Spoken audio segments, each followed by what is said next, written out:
কিছু ভয়, কিছু রহস্য আর কিছু রোমাঞ্চের গল্প দিয়ে সাজানো আমাদের এই বিশেষ নিবেদন কেয়ার অফ ভয়। স্বাগতম আমাদের গল্পের দুনিয়ায় কেয়ার অফ ভয়। এখানে ভালোবাসা মিশে যায় রহস্যের অন্ধকারে, আর প্রতিটি ছায়ার পেছনে লুকিয়ে থাকে এক অজানা সত্য। একটি গুরুত্বপূর্ণ কথা, অনেক গল্পে লেখকরা অলৌকিক উপাদান, দেবদেবী, ঝাড়ফুঁক, পিশাচ, তন্ত্রমন্ত্র, হত্যাকাণ্ড, চুরি, মানসিক সুস্থতা সংক্রান্ত বিষয় ইত্যাদি ব্যবহার করেন গল্পকে রোমাঞ্চকর ও আবেগপ্রবণ করতে। এই সব উপাদান কেবল সাহিত্যিক কল্পনা। আমরা এগুলোকে কোনো রকম কুসংস্কার বা অযৌক্তিক ভীতির প্রচারে ব্যবহার করছি না। অনুগ্রহ করে শ্রোতারা নিজের মানসিক ও শারীরিক সুস্থতা বজায় রেখে গল্প শুনবেন এবং মনে রাখবেন, মদ্যপান ও ধূমপান স্বাস্থ্যের পক্ষে ক্ষতিকর। চোখ বন্ধ করে শুনো। শুরু হচ্ছে আজকের গল্প।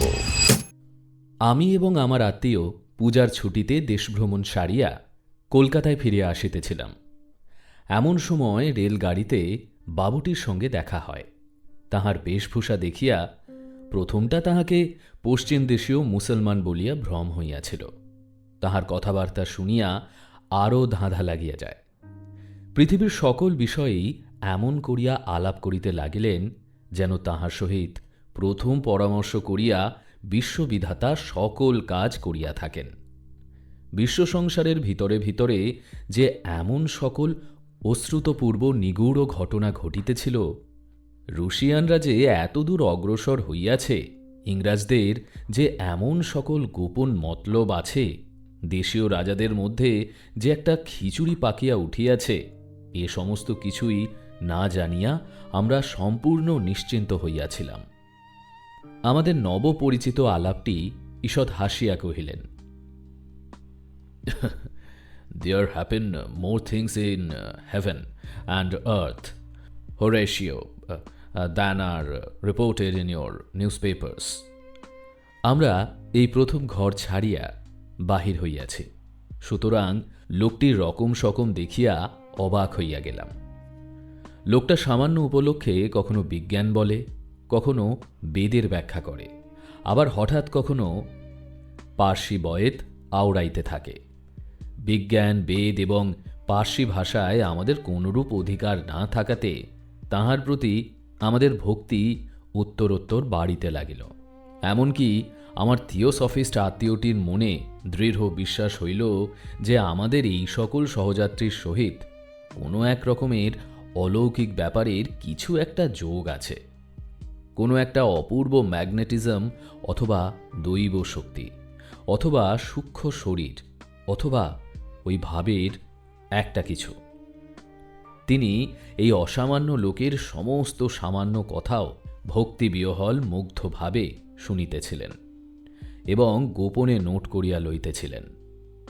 আমার ভাবে বোধ হইল অসামান্য ব্যক্তিটিও গোপনে তাহা বুঝিতে পারিয়াছিলেন এবং কিছু খুশি হইয়াছিলেন। গাড়িটি আসিয়া জাংশনে থামিলে আমরা দ্বিতীয় গাড়ির অপেক্ষায় ওয়েটিং রুমে সমবেত হইলাম। তখন রাত্রি 10:30। পথের মধ্যে একটা কি ব্যাঘাত হওয়াতে গাড়ি অনেক বিলম্বে আসিবে শুনিলাম। আমি ইতিমধ্যে টেবিলের ওপর বিছানা পাতিয়া ঘুমাইব স্থির করিয়াছি। এমন সময় সেই অসামান্য ব্যক্তিটি নিম্নলিখিত গল্প ফাঁদিয়া বসিলেন। সে রাত্রে আমার আর ঘুম হইল না। রাজ্যচালনা সম্বন্ধে দুই একটা বিষয়ে মতান্তর হওয়াতে আমি জুনাগড়ের কর্ম ছাড়িয়া দিয়া হায়দ্রাবাদে যখন নিজাম সরকারে প্রবেশ করিলাম, তখন আমাকে অল্পবয়স্ক ও মজবুত লোক দেখিয়া প্রথমে বরিচে তুলার মাসুল আদায়ে নিযুক্ত করিয়া দিল। বরিচ জায়গাটি বড় রমণীয়। নির্জন পাহাড়ের নিচে বড় বড় বনের ভেতর দিয়া সুস্তা নদীটি, যা সংস্কৃত স্বচ্ছতার অপভ্রংশ, উপল মুখরিত পথে নিপুণা নর্তকীর মতো পদে পদে বাঁকিয়া বাঁকিয়া দ্রুত নৃত্যে চলিয়া গিয়াছে। ঠিক সেই নদীর ধারেই পাথর বাঁধানো 150 সোপানময় অত্যুচ্চ ঘাটের উপরে একটি শ্বেত প্রস্তরের প্রাসাদ শৈলপদ মূলে একাকী দাঁড়াইয়া আছে। নিকটে কোথাও লোকালয় নাই। বরিচের তুলার হাট এবং গ্রাম এখান হইতে দূরে। প্রায় ২৫০ বৎসর পূর্বে দ্বিতীয় শাহ মামুদ ভোগবিলাসের জন্য প্রাসাদটি এই নির্জন স্থানে নির্মাণ করিয়াছিলেন।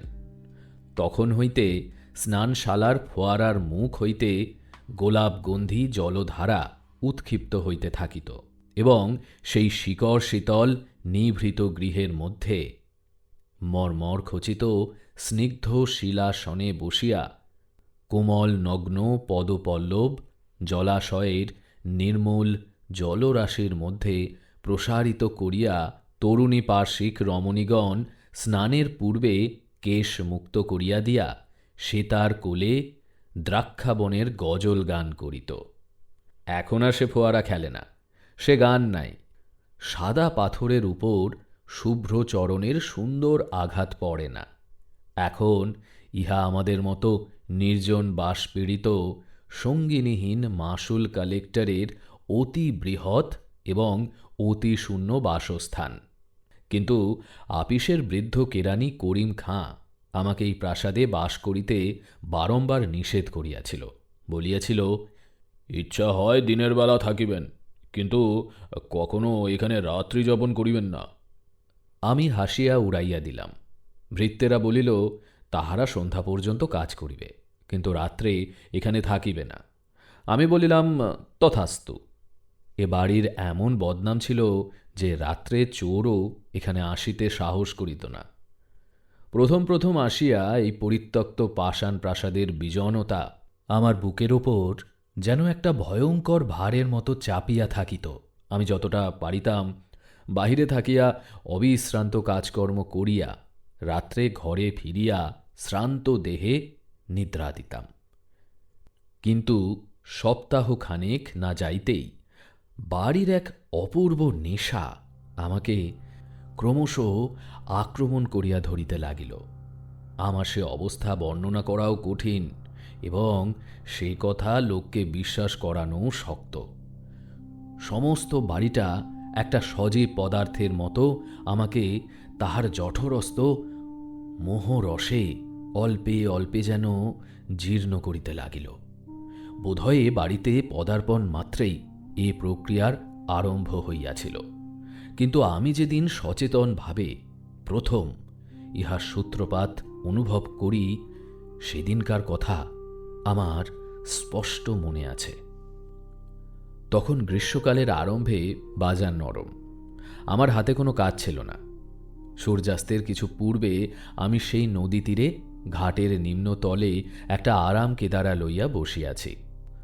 তখন সুস্তা নদী শীর্ণ হইয়া আসিয়াছে।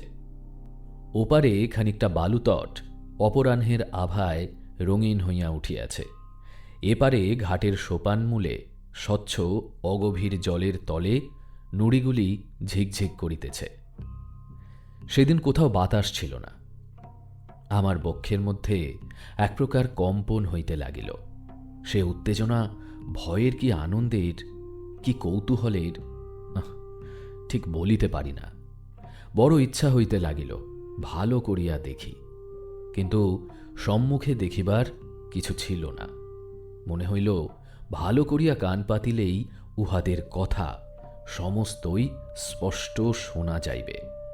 কিন্তু একান্ত মনে কান পাতিয়া কেবল অরণ্যের ঝিল্লিরব শোনা যায়। মনে হইল ২৫০ বৎসরের কৃষ্ণবর্ণ যবনিকা ঠিক আমার সম্মুখে দুলিতেছে।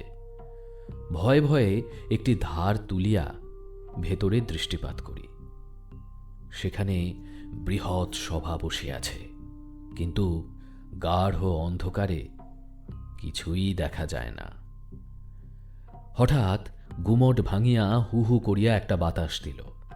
সুস্তার স্থির জলতল দেখিতে দেখিতে অপসরীর কেশ দামের মতো কুঞ্চিত হইয়া উঠিল এবং সন্ধ্যার ছায়াচ্ছন্ন সমস্ত বনভূমি এক মুহূর্তে একসঙ্গে মর্মরধ্বনি করিয়া যেন দুঃস্বপ্ন হইতে জাগিয়া উঠিল।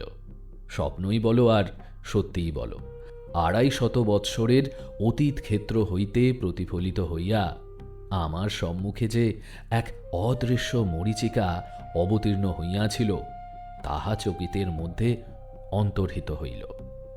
যে মায়াময়ীরা আমার গায়ের উপর দিয়া দেহহীন দ্রুত পদে শব্দহীন উচ্চ কলহাস্যে ছুটিয়া সুস্তার জলের উপর গিয়া ঝাঁপ দিয়া পড়িয়াছিল, তাহারা সিক্ত অঞ্চল হইতে জল নিষ্কর্ষণ করিতে করিতে আমার পাশ দিয়া উঠিয়া গেল না। বাতাসে যেমন করিয়া গন্ধ উড়াইয়া লইয়া যায়, বসন্তের এক নিঃশ্বাসে তাহারা তেমনি করিয়া উড়িয়া চলিয়া গেল। তখন আমার বড় আশঙ্কা হইল যে হঠাৎ বুঝি নির্জন পাইয়া কবিতা দেবী আমার স্কন্ধে আসিয়া ভর করিলেন। আমি বেচারা তুলার মাসুল আদায় করিয়া খাটিয়া খাই। সর্বনাশিনী এইবার বুঝি আমার মুণ্ডপাত করিতে আসিলেন। ভাবিলাম, ভালো করিয়া আহার করিতে হইবে। শূন্য উদরেই সকল প্রকার দুরারোগ্য রোগ আসিয়া চাপিয়া নিকটের পাহাড়ে বনতুলসী, পুদিনা ও মৌরির জঙ্গল হইতে একটা ঘন সুগন্ধ উঠিয়া স্থির আকাশকে ভারাক্রান্ত করিয়া রাখিয়াছিল। সূর্য যখন গিরিশিখরের অন্তরালে অবতীর্ণ হইল, তৎক্ষণাৎ দিবসের নাট্যশালার একটা দীর্ঘ ছায়া জবনিকা পড়িয়া গেল। এখানে পর্বতের ব্যবধান থাকাতে সূর্যাস্তের সময় আলো আঁধারের সম্মিলন অধিকক্ষণ স্থায়ী হয় না। ঘোড়ায় চড়িয়া একবার ছুটিয়া বেড়াইয়া আসিব মনে করিয়া উঠিব উঠিব করিতেছি, এমন সময় সিঁড়িতে পায়ের শব্দ শুনিতে পাইলাম। পেছনে ফিরিয়া দেখিলাম কেহ নাই। ইন্দ্রিয়ের ভ্রম মনে করিয়া পুনরায় ফিরিয়া বসিতেই একেবারে অনেকগুলি পায়ের শব্দ শোনা গেল, যেন অনেকে মিলিয়া ছুটাছুটি করিয়া নামিয়া আসিতেছে। ঈষৎ ভয়ের সহিত এক অপরূপ পুলক মিশ্রিত হইয়া আমার সর্বাঙ্গ পরিপূর্ণ করিয়া তুলিল। যদিও আমার সম্মুখে কোনো মূর্তি ছিল না, তথাপি স্পষ্ট প্রত্যক্ষবৎ মনে হইল যে এই গ্রীষ্মের সায়াহ্নে একদল প্রমোদ চঞ্চল নারী সুস্তার জলের মধ্যে স্নান করিতে নামিয়াছে। যদিও সেই সন্ধ্যাকালে নিস্তব্ধ গিরিতটে নদী তীরে নির্জন প্রাসাদে কোথাও কিছুমাত্র শব্দ ছিল না, তথাপি আমি যেন স্পষ্ট শুনিতে পাইলাম নির্ঝরের শতধারার মতো সকৌতুক কলহাস্যের সহিত পরস্পরের দ্রুত অনুধাবন করিয়া আমার পার্শ্ব দিয়া স্নানার্থিনীরা চলিয়া গেল। আমাকে যেন লক্ষ্য করিল না। তাহারা যেমন আমার নিকট অদৃশ্য, আমিও যেন সেইরূপ তাহাদের নিকট অদৃশ্য। নদী পূর্ববৎ স্থির ছিল, কিন্তু আমার নিকট স্পষ্ট বোধ হইল স্বচ্ছ তোয়ার অগভীর স্রোত অনেকগুলি বলয় সিঞ্চিত বাহু বিক্ষেপে বিক্ষুব্ধ হইয়া উঠিয়াছে। হাসিয়া হাসিয়া সখীগণ পরস্পরের গায়ে জল ছুঁড়িয়া মারিতেছে এবং সন্তকরণকারিণীদের পদাঘাতে জলবিন্দু রাশি মুক্তা মুষ্টির মতো আকাশে ছিটিয়া পড়িতেছে। ধরে আমার পাচকটিকে ডাকিয়া প্রচুর ঘৃতপক্ক মশলা সুগন্ধি রীতিমতো মোগলাইখানা হুকুম করিলাম। পরদিন প্রাতঃকালে সমস্ত ব্যাপারটি পরম হাস্যজনক বলিয়া বোধ হইল। আনন্দ মনে সাহেবের মতো শোলা টুপি পরিয়া নিজের হাতে গাড়ি হাঁকাইয়া গড়গড় শব্দে আপন তদন্ত কার্যে চলিয়া গেলাম। সেদিন ত্রৈমাসিক রিপোর্ট লিখিবার দিন থাকাতে বিলম্বে বাড়ি ফিরিবার কথা, কিন্তু সন্ধ্যা হইতে না হইতেই আমাকে বাড়ির দিকে টানিতে লাগিল। কে টানিতে লাগিল বলিতে পারি না, কিন্তু মনে হইল আর বিলম্ব করা উচিত হয় না। মনে হইল সকলে বসিয়া আছে। রিপোর্ট অসমাপ্ত রাখিয়া শোলার টুপি মাথায় দিয়া সেই সন্ধ্যা ধূসর তরুচ্ছায়া ঘন নির্জন পথ রথচক্র শব্দে সচকিত করিয়া সেই অন্ধকার শৈলান্তবর্তী নিস্তব্ধ প্রকাণ্ড প্রাসাদে গিয়া উত্তীর্ণ হইলাম। সিঁড়ির উপরে সম্মুখের ঘরটি অতি বৃহৎ। 3 সারি বড় বড় থামের উপর কারুকার্য খচিত খিলানে বিস্তীর্ণ ছাদ ধরিয়া রাখিয়াছে। এই প্রকাণ্ড ঘরটি আপনার বিপুল শূন্যতা ভরে অহর্নিশি গম গম করিতে থাকে। সেদিন সন্ধ্যার প্রাক্কালে তখনও প্রদীপ জ্বালানো হয় নাই। দরজা ঠেলিয়া আমি সেই বৃহৎ ঘরে যেমন প্রবেশ করিলাম, অমনি মনে হইল ঘরের মধ্যে যেন ভারী একটা বিপ্লব বাঁধিয়া গেল। যেন হঠাৎ সভা ভঙ্গ করিয়া চারিদিকের দরজা জানলা ঘর পথ বারান্দা দিয়া কে কোন দিকে পলাইল তাহার ঠিকানা নাই। আমি কোথাও কিছু না দেখিতে পাইয়া অবাক হইয়া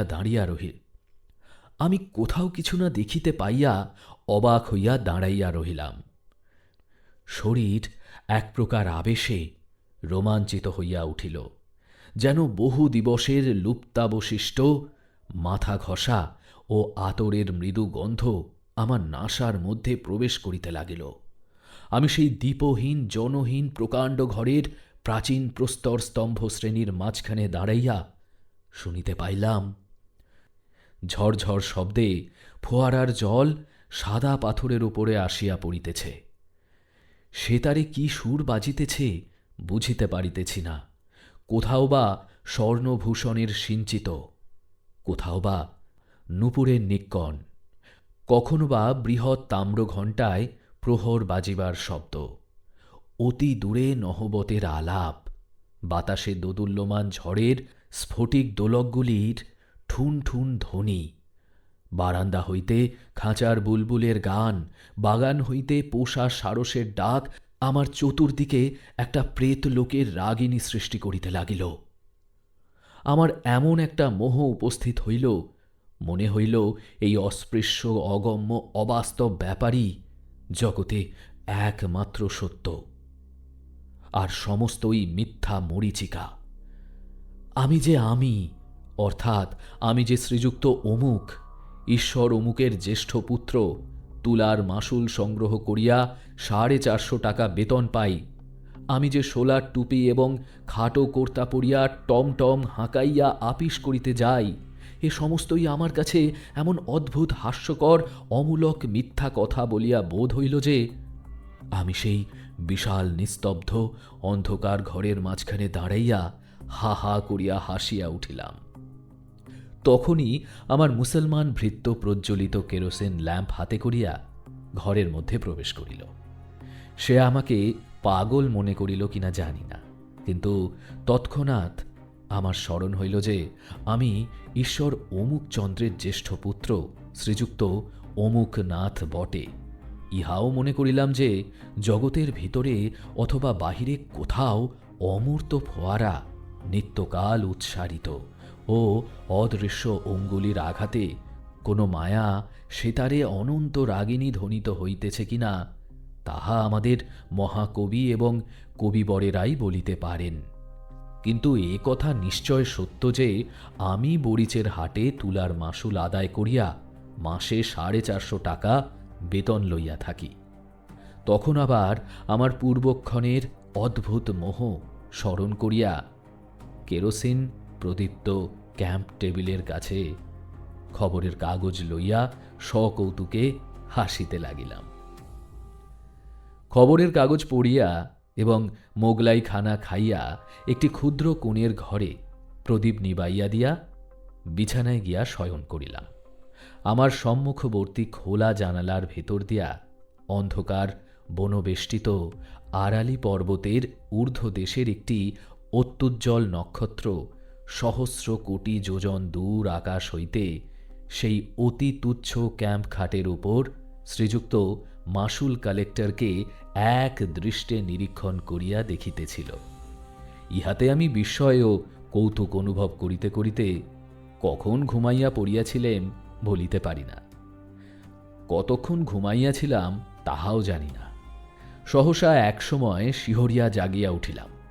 ঘরে যে কোনো শব্দ হইয়াছিল তাহা নহে, কোনো যে লোক প্রবেশ করিয়াছিল তাহাও দেখিতে পাইলাম না। অন্ধকার পর্বতের উপর হইতে অনিমেষ নক্ষত্রটি অস্তমিত হইয়াছে এবং কৃষ্ণপক্ষের ক্ষীণ চন্দ্রালোক অনধিকার সংকুচিত ম্লান ভাবে আমার বাতায়ন পথে প্রবেশ করিয়াছে। কোনো লোককেই দেখিলাম না, তবু যেন আমার স্পষ্ট মনে হইল কে একজন আমাকে আস্তে আস্তে ঠেলিতেছে। আমি জাগিয়া উঠিতেই সে কোনো কথা না বলিয়া কেবল যেন তাহার অঙ্গুরি খচিত 5 অঙ্গুলির ইঙ্গিতে অতি সাবধানে তাহার অনুসরণ করিতে আদেশ করিল। আমি অত্যন্ত চুপি চুপি উঠিলাম। যদিও সেই শতকক্ষ প্রকোষ্ঠময় প্রকাণ্ড শূন্যতাময় নিদ্রিত ধ্বনি এবং সজাগ প্রতিধ্বনিময় বৃহৎ প্রাসাদে আমি ছাড়া আর জনপ্রাণীও ছিল না, তথাপি পদে পদে ভয় হইতে লাগিল, পাছে কেহ জাগিয়া ওঠে। প্রাসাদের অধিকাংশ ঘর রুদ্ধ থাকিত এবং সে সকল ঘরে আমি কখনো যাই নাই। সে রাত্রে নিঃশব্দ পদবিক্ষেপে সংযত নিঃশ্বাসে সেই অদৃশ্য আহ্বান রূপিণীর অনুসরণ করিয়া আমি যে কোথা দিয়া কোথায় যাইতেছিলাম আজ তাহা স্পষ্ট করিয়া বলিতে পারি না। কত সংকীর্ণ অন্ধকার পথ, কত দীর্ঘ বারান্দা, কত গম্ভীর নিস্তব্ধ সুবৃহৎ সভাগৃহ, কত রুদ্ধ বায়ু ক্ষুদ্র গোপন কক্ষ পার হইয়া যাইতে লাগিলাম, আমার তাহার ঠিকানা নাই। আমার অদৃশ্য দূতিটিকে যদিও চক্ষে দেখিতে পাই নাই, তথাপি তাহার মূর্তি আমার মনের অগোচর ছিল না। আরব রমণী ঝোলা আস্তিনের ভিতর দিয়া শ্বেতপ্রস্তর চিতবৎ কঠিন নিটোল হস্ত দেখা যাইতেছে। টুপির প্রান্ত হইতে মুখের উপরে একটি সূক্ষ্ম বসনের আবরণ পড়িয়াছে, কটিবন্ধে একটি বাঁকা ছুরি বাঁধা। আমার মনে হইল আরব্য উপন্যাসের একাধিক সহস্র রজনীর একটি রজনী আজ উপন্যাস লোক হইতে উড়িয়া আসিয়াছে। আমি যেন অন্ধকার নিশীতে সুপ্তিমগ্ন বোগদাদের নির্বাপিত দ্বীপ সংকীর্ণ পথে কোনো এক সংকট সংকুল অভিসারে যাত্রা করিয়াছি।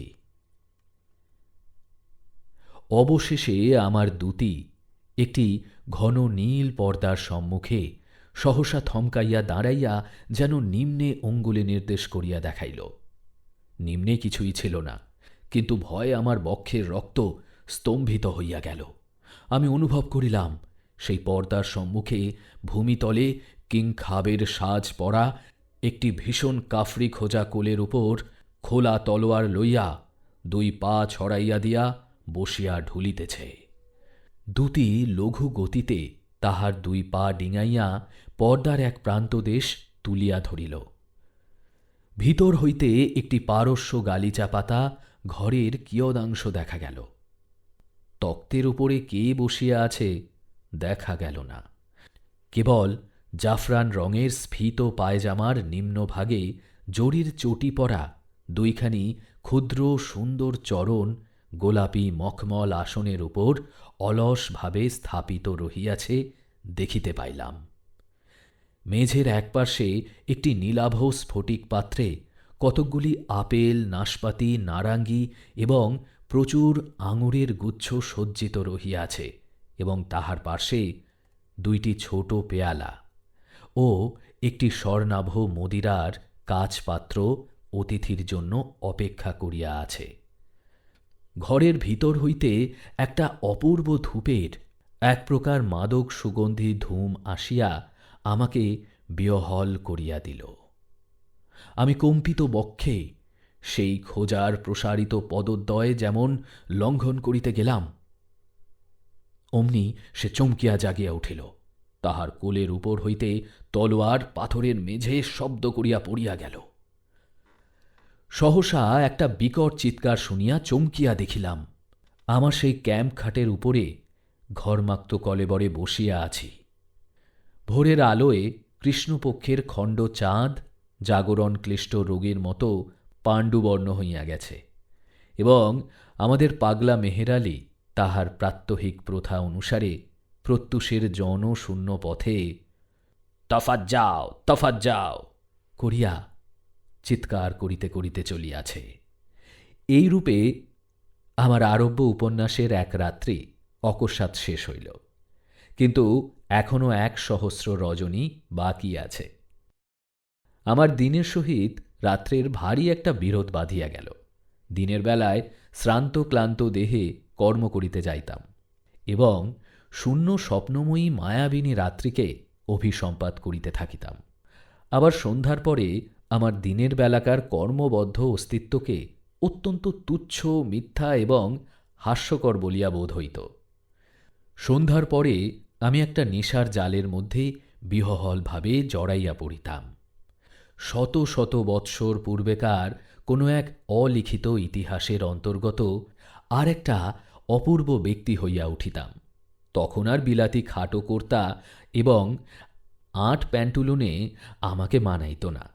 তখন আমি মাথায় এক লাল মখমলের ফেজ তুলিয়া, ঢিলা পায়জামা, ফুল কাটা কাবা এবং রেশমের দীর্ঘ চোগা পরিয়া, রঙিন রুমালে আতর মাখিয়া বহু যত্নে সাজ করিতাম এবং সিগারেট ফেলিয়া দিয়া গোলাপ জলপূর্ণ বহু কুণ্ডলায়িত বৃহৎ আলবোলা লইয়া এক উচ্চ গদি বিশিষ্ট বড় কেদারায় বসিতাম, যেন রাত্রে কোনো এক অপূর্ব প্রিয় সম্মেলনের জন্য পরমাগ্রহে প্রস্তুত হইয়া থাকিতাম। তাহার পর অন্ধকার যতই ঘনীভূত হইত, ততই কি যে এক অদ্ভুত ব্যাপার ঘটিতে থাকিত, তাহা আমি বর্ণনা করিতে পারি না। ঠিক যেন একটা চমৎকার গল্পের কতকগুলি ছিন্ন অংশ বসন্তের আকস্মিক বাতাসে এই বৃহৎ প্রাসাদের বিচিত্র ঘরগুলির মধ্যে উড়িয়া বেড়াইত। খানিকটা দূর পর্যন্ত পাওয়া যাইত, তাহার পরে আর শেষ দেখা যাইত না। আমিও সেই ঘূর্ণমান বিচ্ছিন্ন অংশগুলির অনুসরণ করিয়া সমস্ত রাত্রি ঘরে ঘরে ঘুরিয়া বেড়াইতাম। এই খণ্ডস্বপ্নের আবর্তের মধ্যে এই কচ্চিৎ হেনার গন্ধ, কচ্চিৎ সেতারের শব্দ, কচ্চিৎ সুরভি জলশিকর মিশ্রিত বায়ুর হিল্লোলের মধ্যে একটি নায়িকাকে ক্ষণে ক্ষণে বিদ্যুৎ শিখার মতো চকিতে দেখিতে পাইতাম। তাহারই জাফরান রঙের পায়জামা এবং দুটি শুভ্র রক্তিম কোমল পায়ে বক্র শীর্ষ জরির চটি পরা, বক্ষে অতি পিনদ্ধ জরির ফুলকাটা কাঁচুলিয়া আবদ্ধ, মাথায় একটি লাল টুপি এবং তাহা হইতে সোনার ঝালর ঝুলিয়া তাহার শুভ্র ললাট এবং কপোল বেষ্টন করিয়াছে। সে আমাকে পাগল করিয়া দিয়াছিল। আমি তাহারই অভিসারে প্রতি রাত্রে নিদ্রার রসাতল রাজ্যে স্বপ্নের জটিল পথ সংকুল মায়াপুরীর মধ্যে গলিতে গলিতে, কক্ষে কক্ষে ভ্রমণ করিয়া বেড়াইয়াছি। এক একদিন সন্ধ্যার সময় বড় আয়নার দুই দিকে বাতি জ্বালাইয়া যত্নপূর্বক শাহজাদার মতো সাজ করিতেছি। এমন সময় হঠাৎ দেখিতে পাইতাম আয়নায় আমার প্রতিবিম্বের পার্শ্বে ক্ষণিকের জন্য সেই তরুণী ইরানীর ছায়া আসিয়া পড়িল। পলকের মধ্যে গ্রীবা বাঁকাইয়া তাহার ঘন কৃষ্ণ বিপুল চক্ষু তারকায় সুগভীর আবেগ তীব্র বেদনাপূর্ণ আগ্রহ কটাক্ষপাত করিয়া সরস সুন্দর বিম্বাধরে একটি অস্ফুট ভাষার আভাস মাত্র দিয়া লঘু ললিত নৃত্যে আপন যৌবন পুষ্পিত দেহতলাটিকে দ্রুত বেগে ঊর্ধ্বাভিমুখে আবর্তিত করিয়া মুহূর্তকালের মধ্যে বেদনা বাসনা ও বিভ্রমের হাস্য কটাক্ষ ও ভূষণ জ্যোতির স্ফুলিঙ্গ বৃষ্টি করিয়া দিয়া দর্পণেই মিলাইয়া গেল। গিরিকাননের সমস্ত সুগন্ধ লুণ্ঠন করিয়া একটা উদ্দাম বায়ুর উচ্ছ্বাস আসিয়া আমার দুইটা বাতি নিভাইয়া দিত। আমি সাজসজ্জা ছাড়িয়া দিয়া বেশ গৃহের প্রান্তবর্তী শয্যাতলে পুলকিত দেহে মুদ্রিত নেত্রে শয়ন করিয়া থাকিতাম। আমার চারিদিকে সেই বাতাসের মধ্যে, সেই আড়ালি গিরিকুঞ্জের সমস্ত মিশ্রিত সৌরভের মধ্যে যেন অনেক আদর, অনেক চুম্বন, অনেক কোমল করস্পর্শ নিভৃত অন্ধকার পূর্ণ করিয়া ভাসিয়া বেড়াইত। কানের কাছে অনেক কলকুঞ্জন শুনিতে পাইতাম। আমার কপালের উপর সুগন্ধ নিঃশ্বাস আসিয়া পড়িত এবং আমার কপোলে একটি মৃদু সৌরভ রমণীয় সুকোমল ওড়না বারংবার উড়িয়া উড়িয়া আসিয়া স্পর্শ করিত। অল্পে অল্পে যেন একটি মোহিনী সর্পিণী তাহার মাদক বেষ্টনে আমার সর্বাঙ্গ বাঁধিয়া ফেলিত। আমি গাঢ় নিঃশ্বাস ফেলিয়া অসাড় দেহে সুরভিত নিদ্রায় অভিভূত হইয়া পড়িতাম। একদিন অপরাহ্নে আমি ঘোড়ায় চড়িয়া বাহির হইব সংকল্প করিলাম। কে আমাকে নিষেধ করিতে লাগিল জানি না, কিন্তু সেদিন নিষেধ মানিলাম না। একটা কাষ্ঠ দণ্ডে আমার সাহেবী হ্যাট এবং খাটো কর্তা দুলিতেছিল। পাড়িয়া লইয়া পরিবার উপক্রম করিতেছি।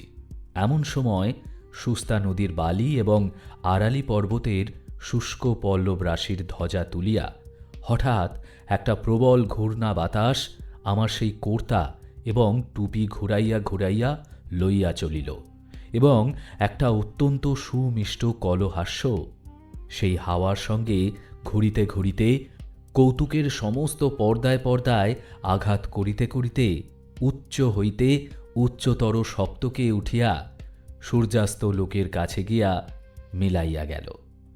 সেদিন আর ঘোড়ায় চড়া হইল না, এবং তাহার পরদিন হইতে সেই কৌতুকাবহ খাটো কর্তা এবং সাহেবী হ্যাট পরা একেবারে ছাড়িয়া দিয়াছি।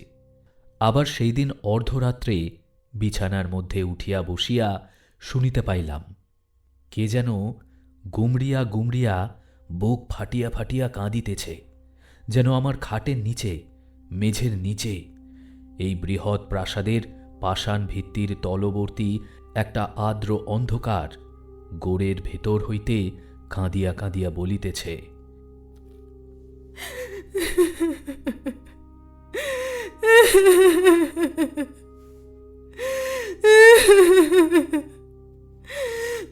তুমি আমাকে উদ্ধার করিয়া লইয়া যাও। কঠিন মায়া, গভীর নিদ্রা, নিষ্ফল স্বপ্নের সমস্ত দ্বার ভাঙিয়া ফেলিয়া তুমি আমাকে ঘোড়ায় তুলিয়া তোমার বুকের কাছে চাপিয়া ধরিয়া বনের ভিতর দিয়া, পাহাড়ের উপর দিয়া, নদী পার হইয়া তোমাদের সূর্যালোকিত ঘরের মধ্যে আমাকে লইয়া যাও।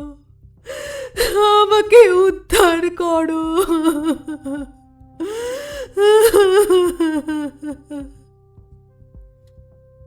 আমি কে? আমি কেমন করিয়া উদ্ধার করিব? আমি এই ঘূর্ণমান পরিবর্তনমান স্বপ্নপ্রবাহের মধ্য হইতে কোন মজ্জমানা কামনা সুন্দরীকে তীরে টানিয়া তুলিব? তুমি কবে ছিলে, কোথায় ছিলে হে দিব্য রূপিণী? তুমি কোন শীতল উৎসের তীরে খুরজর কুঞ্জের ছায়ায় কোন গৃহহীনা মরুবাসিনীর কোলে জন্মগ্রহণ করিয়াছিলে? তোমাকে কোন বেদুইন দস্যু বনলতা হইতে পুষ্পকোরকের মতো মাতৃক্রোড় হইতে ছিন্ন করিয়া বিদ্যুৎগামী অশ্বের উপরে চড়াইয়া জ্বলন্ত বালুকারাশি পার হইয়া কোন রাজপুরীর দাসী হাটে বিক্রয়ের জন্য লইয়া গিয়াছিল? সেখানে কোন বাদশাহের ভৃত্য তোমার নববিকশিত সলজ্জকাতর যৌবন শোভা নিরীক্ষণ করিয়া স্বর্ণ মুদ্রা গুনিয়া দিয়া সমুদ্র পার হইয়া তোমাকে সোনার শিবিকায় বসাইয়া প্রভু গৃহের অন্তপুরে উপহার দিয়াছিল? সেখানে সে কি ইতিহাস? সেই সারঙ্গীর সঙ্গীত, নূপুরের নিক্কণ এবং সিরাজের সুবর্ণ মদিরার মধ্যে মধ্যে ছুরির ঝলক, বিষের জ্বালা, কটাক্ষের আঘাত, কি অসীম ঐশ্বর্য, কি অনন্ত কারাগার! দুই দিকে দুই দাসী বলয়ের হীরকে বিজুলি খেলাইয়া চামর দুলাইতেছে। শাহেনশাহ বাদশাহ শুভ্র চরণের তলে মণিমুক্তা খচিত পাদুকার কাছে লুটাইতেছে। বাহিরের দ্বারের কাছে যমদূতের মতো হাফসি দেবদূতের মতো সাজ করিয়া খোলা তলোয়ার হাতে দাঁড়াইয়া। তাহার পরে সেই রক্ত কলুষিত ঈর্ষা ফেনিল ষড়যন্ত্র সংকুল ভীষণোজ্জ্বল ঐশ্বর্য প্রবাহে ভাসমান হইয়া তুমি মরুভূমির পুষ্পমঞ্জরি কোন নিষ্ঠুর মৃত্যুর মধ্যে অবতীর্ণ অথবা কোন নিষ্ঠুরতর মহিমা তটে উৎক্ষিপ্ত হইয়াছিলে। এমন সময় হঠাৎ সেই পাগলা মেহের আলী চিৎকার করিয়া উঠিল, তফাৎ যাও, তফাৎ যাও, সব ঝুঠ হ্যায়, সব ঝুঠ হ্যায়। চাহিয়া দেখিলাম সকাল হইয়াছে। চাপরাশি ডাকের চিঠিপত্র লইয়া আমার হাতে দিল এবং পাচক আসিয়া সেলাম করিয়া জিজ্ঞাসা করিল, আজ কিরূপ খানা প্রস্তুত করিতে হইবে। আমি কহিলাম, না, আর এ বাড়িতে থাকা হয় না। সেই দিনই আমার জিনিসপত্র তুলিয়া আপিস ঘরে গিয়া উঠিলাম। আপিসের বৃদ্ধ কেরানি করিম খাঁ আমাকে দেখিয়া ঈষৎ হাসিল। আমি তাহার হাসিতে বিরক্ত হইয়া কোনো উত্তর না করিয়া কাজ করিতে লাগিলাম। যত বিকাল হইয়া আসিতে লাগিল ততই অন্যমনস্ক হইতে লাগিলাম। মনে হইতে লাগিল এখনই কোথায় যাইবার আছে। তুলার হিসাব পরীক্ষার কাজটা নিতান্ত অনাবশ্যক মনে হইল। নিজামের নিজামত আমার কাছে বেশি কিছু বোধ হইল না। যাহা কিছু বর্তমান, যাহা কিছু আমার চারিদিকে চলিতেছে, ফিরিতেছে, খাটিতেছে, খাইতেছে, সমস্তই আমার কাছে অত্যন্ত দীন অর্থহীন অকিঞ্চিৎকর বলিয়া বোধ হইল। আমি কলম ছুঁড়িয়া ফেলিয়া বৃহৎ খাতা বন্ধ করিয়া তৎক্ষণাৎ টমটম চড়িয়া ছুটিলাম। দেখিলাম টমটম ঠিক গোধূলি মুহূর্তে আপনি সেই পাষাণ প্রাসাদের দ্বারের কাছে গিয়া থামিল। দ্রুত পদে সিঁড়িগুলি উত্তীর্ণ হইয়া ঘরের মধ্যে প্রবেশ করিলাম। আজ সমস্ত নিস্তব্ধ। অন্ধকার ঘরগুলি যেন রাগ করিয়া মুখ ভার করিয়া আছে। অনুতাপে আমার হৃদয় উদ্বেলিত হইয়া উঠিতে লাগিল। কিন্তু কাহাকে জানাইব, কাহার নিকট মার্জনা চাহিব, খুঁজিয়া পাইলাম না। আমি শূন্য মনে অন্ধকার ঘরে ঘরে ঘুরিয়া বেড়াইতে লাগিলাম। ইচ্ছা করিতে লাগিল একখানা যন্ত্র হাতে লইয়া কাহাকেও উদ্দেশ্য করিয়া গান গাহি, বলি, হে বহ্নি, যে পতঙ্গ তোমাকে ফেলিয়া পলাইবার চেষ্টা করিয়াছিল সে আবার মরিবার জন্য আসিয়াছে। এবার তাহাকে মার্জনা করো, তাহার দুই পক্ষ দগ্ধ করিয়া দাও, তাহাকে ভস্মসাৎ করিয়া ফেল। হঠাৎ উপর হইতে আমার কপালে 2 ফোঁটা অশ্রুজল পড়িল। সেদিন আরালি পর্বতের চূড়ায় ঘনঘোর মেঘ করিয়া আসিয়াছিল। অন্ধকার অরণ্য এবং সুস্তার মশিবর্ণ জল একটি ভীষণ প্রতীক্ষায় স্থির হইয়াছিল। জলস্থল আকাশ সহসা শিহরিয়া উঠিল এবং অকস্মাৎ একটা বিদ্যুদন্ত বিকশিত ঝড় শৃঙ্খলঞ্ছিত উন্মাদের মতো পথহীন সুদূর বনের ভেতর দিয়া আর্ত চিৎকার করিতে করিতে ছুটিয়া আসিল। প্রাসাদের বড় বড় শূন্য ঘরগুলো সমস্ত দ্বার আছড়াইয়া তীব্র বেদনায় হুহু করিয়া কাঁদিতে লাগিল। আজ ভৃত্যগণ সকলেই আপিস ঘরে ছিল। এখানে আলো জ্বালাইবার কেহ ছিল না। সেই মেঘাচ্ছন্ন অমাবস্যার রাত্রে গৃহের ভিতরকার নিকষ কৃষ্ণ অন্ধকারের মধ্যে আমি স্পষ্ট অনুভব করিতে লাগিলাম একজন রমণী পালঙ্কের তলদেশে গালিচার উপরে উপর হইয়া পড়িয়া 2 দৃঢ় বদ্ধ মুষ্টিতে আপনার আলুলায়িত কেশজাল টানিয়া ছেড়িতেছে। তাহার গৌরবর্ণ ললাট দিয়া রক্ত ফাটিয়া পড়িতেছে। কখনো সে শুষ্ক তীব্র অট্টহাস্যে হাহা করিয়া হাসিয়া উঠিতেছে, কখনো ফুলিয়া ফুলিয়া ফাটিয়া ফাটিয়া কাঁদিতেছে। 2 হস্তে বক্ষের কাঁচুলি ছিঁড়িয়া ফেলিয়া অনাবৃত বক্ষে আঘাত করিতেছে। মুক্ত বাতায়ন দিয়া বাতাস গর্জন করিয়া আসিতেছে এবং মুষলধারে বৃষ্টি আসিয়া তাহার সর্বাঙ্গ অভিষিক্ত করিয়া দিতেছে। সমস্ত রাত্রি ঝড়ও থামে না, ক্রন্দনও থামে না। আমি নিষ্ফল পরিতাপে ঘরে ঘরে অন্ধকারে ঘুরিয়া বেড়াইতে লাগিলাম। কেহ কোথাও নাই। কাহাকে সান্ত্বনা করিব? এই প্রচণ্ড অভিমান কাহার? এই অশান্ত আক্ষেপ কোথা হইতে উত্থিত হইতেছে? পাগল চিৎকার করিয়া উঠিল, তফাৎ যাও, তফাৎ যাও, সব ঝুটা হে, সব ঝুটা হে। দেখিলাম ভোর হইয়াছে এবং মেহের আলী এই ঘোর দুর্যোগের দিনেও যথা নিয়মে প্রাসাদ প্রদক্ষিণ করিয়া তাহার অভ্যস্ত চিৎকার করিতেছে। হঠাৎ আমার মনে হইল, হয়তো এই মেহের আলীও আমার মতো একসময় এই প্রাসাদে বাস করিয়াছিল।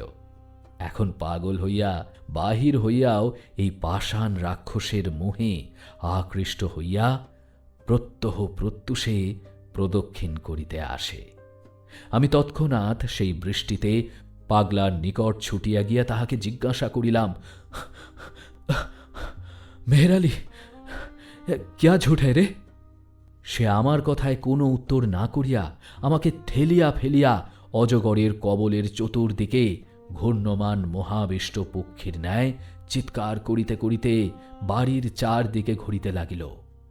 কেবল প্রাণপণে নিজেকে সতর্ক করিবার জন্য বারংবার বলিতে লাগিল, তফাৎ যাও, তফাৎ যাও, সব ঝুট হ্যায়, সব ঝুট হ্যায়। আমি সেই জল ঝড়ের মধ্যে পাগলের মতো আপিসে গিয়া করিম খাঁকে ডাকিয়া বলিলাম, ইহার অর্থ কি, আমায় খুলিয়া বলো। বৃদ্ধ যাহা কহিল তাহার মর্মার্থ এই, একসময় ওই প্রাসাদে অনেক অতৃপ্ত বাসনা, অনেক উন্মত্ত সম্ভোগের শিখা আলোড়িত হইত। সেই সকল চিত্তদাহে, সেই সকল নিষ্ফল কামনার অভিশাপে এই প্রাসাদের প্রত্যেক প্রস্তর খণ্ড ক্ষুধার্ত, তৃষার্ত হইয়া আছে। সজীব মানুষ পাইলে তাহাকে লালায়িত পিশাচির মতো খাইয়া ফেলিতে চায়। যাহারা ত্রিরাত্রি ওই প্রাসাদে বাস করিয়াছে, তাহাদের মধ্যে কেবল মেহের আলী পাগল হইয়া বাহির হইয়া আসিয়াছে। এ পর্যন্ত কেহ তাহার গ্রাস এড়াইতে পারে নাই। আমি জিজ্ঞাসা করিলাম, আমার উদ্ধারের কি কোনো পথ নাই? বৃদ্ধ কহিল, একটিমাত্র উপায় আছে, তাহা অত্যন্ত দুরূহ। তাহা তোমাকে বলিতেছি, কিন্তু তৎপূর্বে ওই গুলবাগের একটি ইরানি কৃতদাসীর পুরাতন ইতিহাস বলা আবশ্যক। তেমন আশ্চর্য এবং তেমন হৃদয় বিদারক ঘটনা সংসারে আর কখনো ঘটে নাই। এমন সময় কুলিরা আসিয়া খবর দিল, গাড়ি আসিতেছে। এত শীঘ্র? তাড়াতাড়ি বিছানাপত্র বাঁধিতে বাঁধিতে গাড়ি আসিয়া পড়িল। সে গাড়ির ফার্স্ট ক্লাসে একজন সুপ্তোত্থিত ইংরাজ জানালা হইতে মুখ বাড়াইয়া স্টেশনের নাম পড়িবার চেষ্টা করিতেছিল। আমাদের সহযাত্রী বন্ধুটিকে দেখাইয়া হ্যালো বলিয়া চিৎকার করিয়া উঠিল এবং নিজের গাড়িতে তুলিয়া লইল। আমরা সেকেন্ড ক্লাসে উঠিলাম। বাবুটি কে খবর পাইলাম না। গল্পেরও শেষ শোনা হইল না। আমি বলিলাম, লোকটা আমাদিগকে বোকার মতো দেখিয়া কৌতুক করিয়া ঠকাইয়া গেল। গল্পটা আগাগোড়া বানানো।